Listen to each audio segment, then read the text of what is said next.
With all my subscribers, JC1894 here with a new video for you guys today. Today I'll be explaining on how to remove plastic off of a 94 Yamaha Warrior. Now, first thing you're going to need is gather up some tools. You need a 4mm Allen wrench, and I usually use a hand Allen wrench. I do not have them here handy, I don't think. Nope. And then an 8mm socket, a adapter or whatever ratchet you have that fits it, and maybe extension. And then you need a 10mm socket. I rather use a deep well because you never know when you're going to need a deep well. So I get a deep well, a Phillips head screwdriver, and a pair of vice grips. And what else would we need? A pair of needle nose pliers. That's going to be needed.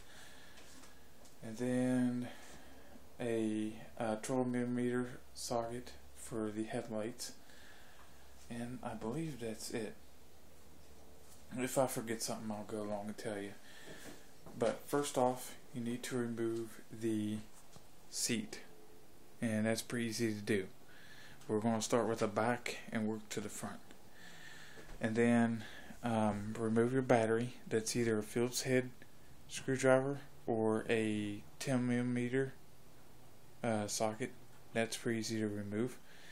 Next off, you need to take and come down here to your fender brace and these fender guards for this back wheel, and remove the Phillips head screw in the 8mm nut on the other side. And then after you do that, you want to do it here also on this side. And then after you pull both of them out, you can come up here and remove all 6 10mm screws. You have one here, one here, one here, one here, one here, and one here. As you remove them, you go down there underneath your battery and pull out your piece of foam, and you have 2 10mm bolts there to hold on underneath of the battery that holds the plastic onto the battery tray that sits out here. So you want to remove them. And then go on the other side and do the same thing for the fender guards here. And then after you do that, you should be able to remove the back plastic. And that's pretty easy to do. Usually I just leave these on, and just because it's less stuff to take off. But you can also maybe just remove the fender braces here. Them are pretty easy to do. You have a 10mm socket that holds them on. So you could do it a couple different ways, but I just usually leave these on because of the rubber that holds them in pretty tight. So I recommend replacing them with bolts because them Phillips head screws are junk. Use a 7/16 bolt with a socket and some washers and a lock washer and a nut. That's what they look like. You can get them at Tractor Supply. They look real nice too after you put them on, or just get a stainless steel bolt kit for them. But next off, you need to remove the front set of plastic. And I usually take the gas tank off because it's just easier to do it that way. You have 6 4mm Allen head screws that hold this onto the main plastic in the front. That's the 2 screws here on this side, 2 on this side, and the 2 hold it on to this. And then you come back here, you have 2 10mm screws, and they're pretty easy to get out too. And then up underneath of the front fenders, you have 2 10mm screws, well, bolts right here. They're pretty easy to get loose. Let me show you guys one of these, because you need to see what's on this bolt when you pull it out. Make sure you screw all your screws back in after removing them so you don't lose them. Here's what it looks like when it comes out. The collar usually stays in, but I take it out so that it doesn't get lost. So it's pretty easy to do. You have a big washer on there too, and they're pretty easy to come off. They're just real loose, but I just snug them back. I just put a little bit of torque on until the gas tank doesn't wiggle in the front. You don't have to use a whole lot of torque on them bolts, just enough to tighten them up. And then up here you have this plastic piece you need to remove, but first you had to remove your headlights. If you have the square ones, I do not know what bolts hold it in, but you have a 10mm bolt here, bolt over here, and a 12 in the front. Sometimes this can be different, vary to different years. Could be a 13, so you gotta be aware on what the screws and stuff are, unless someone's put a different bolt kit in it. But that's usually what the stock ones are. So to remove this, you only have the Phillips head screws right here underneath of the front to hold this piece on. And then you need to remove this here. This is a plastic nut, and it usually comes loose pretty easy. I just snug it up until the key doesn't move.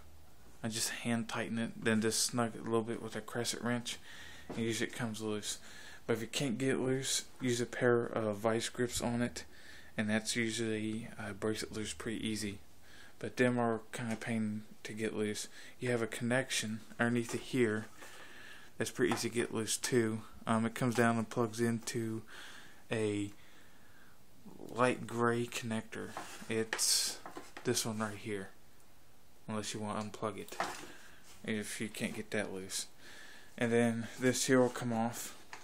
You have to remove both Phillips head screws and your headlights. And then to remove the front fenders, now this here is sometimes a pain. Down here on your fender braces you have a 8mm nut on this side, and over here you have a Phillips head screw. And after you remove those, you should be able to wiggle the front fenders loose. The bolt usually kind of sticks, but this is usually different to the older Warriors. They had a nut welded onto the fender brace, so sometimes you won't need a 8mm wrench or socket. And then after you remove those, remove the 10mm screws underneath here. You have, bolts. 4 of those underneath here. These are across from each other, so them are pretty easy to get to. And then go on the other side and do the same thing. You have a Phillips head screw, and then a 8mm nut on this side, or sometimes it's a 10, so you gotta be careful with there, because that would be different to different years. So the next thing you should be able to do is pull off the front fenders. When you're removing the gas tank, the best thing I can tell you is you have a clamp that holds on the petcock line, and that's either a rabbit ear connector. It's one of them squeeze deals where you have to use a pair of needle nose pliers, and them are usually pain to get loose. I usually put a band clamp on it after I get it off when I'm installing it back on, so that's pretty easy to remove sometimes. So This here, what I recommend doing is just setting it aside or setting it back on the handlebars, but not snap down. You can usually do that pretty easy. And then take your plastic off, set it aside where it won't get broke, and that should be everything for your plastic. If you want, you can go ahead and pull them out. Them are pretty easy. You grab right here, you pull up. But I got them pretty well fixed in there tight. But that's what I usually do to remove the plastic off of the Warrior. It's pretty simple. Best thing I could do, tell you, when you're putting your screws back in on the frame, put a little bit of grease on the screw when screwing it in, so that the screws don't seize up or rust into the frame and they break off. Put a little bit of waterproof grease on it and then screw them back in, and then torque them down a little bit, and then that should keep them pretty well from seizing up over years until next time you have to take your plastic off. Same thing applies when putting your battery back in. Just put a little bit of waterproof grease on the terminals, because if you're riding and your battery connectors corrode or something, that can cause some power loss with the electronics on the quad. That's something else you can do.